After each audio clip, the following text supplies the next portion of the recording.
Assalamualaikum warahmatullahi wabarakatuh. Perkenalkan, nama saya Cynthia Saputri, nomor BP 18 10 11 55 31 0259, kelas M12. Di sini saya akan menjelaskan materi tentang peramalan permintaan. Pengertian peramalan. Menurut Arman Hakim Nasution dan Yuda Prasetyawan, peramalan adalah proses untuk memperkirakan beberapa kebutuhan di masa datang yang meliputi kebutuhan dalam ukuran kuantitas, kualitas, waktu, dan lokasi yang dibutuhkan dalam rangka memenuhi permintaan barang maupun jasa. Menurut Handoko, peramalan adalah suatu usaha untuk meramalkan keadaan di masa mendatang melalui pengujian keadaan di masa lalu. Dari pengertian para ahli di atas, maka dapat ditarik suatu kesimpulan bahwa peramalan adalah seni dan ilmu memprediksi peristiwa-peristiwa masa depan dengan melakukan studi terhadap data historis untuk menemukan hubungan, kecenderungan, dan pola yang sistematis. Selanjutnya, jenis-jenis peramalan. Yang pertama, peramalan ekonomi, yaitu siklus bisnis dengan memprediksi tingkat inflasi, ketersediaan uang, dana yang dibutuhkan untuk membangun perumahan, dan indikator perencanaan lainnya.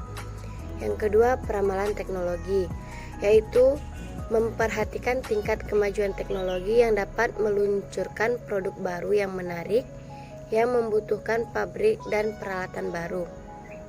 Yang ketiga, peramalan permintaan, yaitu prediksi dari proyeksi permintaan untuk produk atau layanan suatu perusahaan.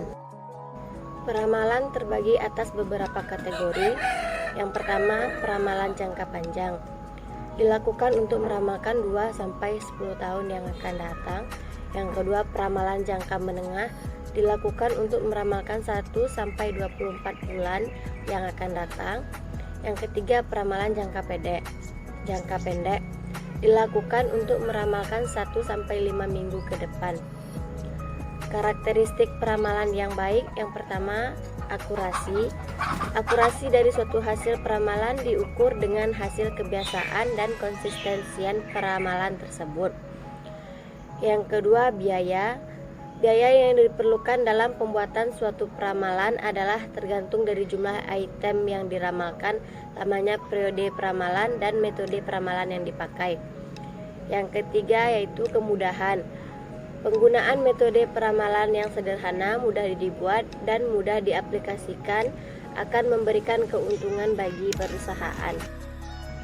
Langkah-langkah peramalan. Yang pertama, menentukan tujuan dari peramalan. Yang kedua, memilih item independen demand yang akan diramalkan. Yang ketiga, menentukan horizon waktu dari peramalan atau jangka pendek, menengah, atau panjang.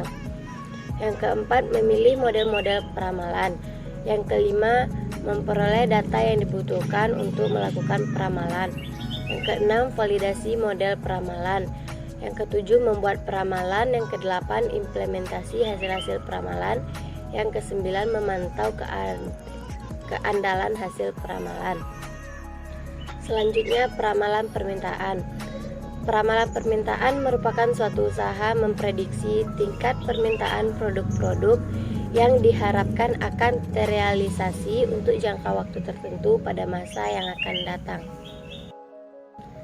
Jenis-jenis permintaan, yaitu yang pertama, permintaan bebas, merupakan permintaan terhadap material, suku cadang, atau produk yang bebas atau tidak terkait langsung dengan struktur Bill of Material atau BOM untuk produk akhir atau item tertentu. Yang kedua, permintaan tidak bebas, merupakan permintaan terhadap material, suku cadang, atau produk yang terkait langsung dengan atau diturunkan dari struktur Bill of Material untuk produk akhir atau item tertentu. Faktor-faktor yang mempengaruhi peramalan permintaan. Yang pertama, kondisi umum bisnis dan ekonomi. Yang kedua, reaksi dan tindakan pesaing. Yang ketiga, tindakan pemerintah. Yang keempat, kecenderungan pasar. Yang kelima, siklus hidup produk. Yang keenam, gaya dan mode. Yang ketujuh, perubahan permintaan konsumen. Yang kedelapan, inovasi teknologi.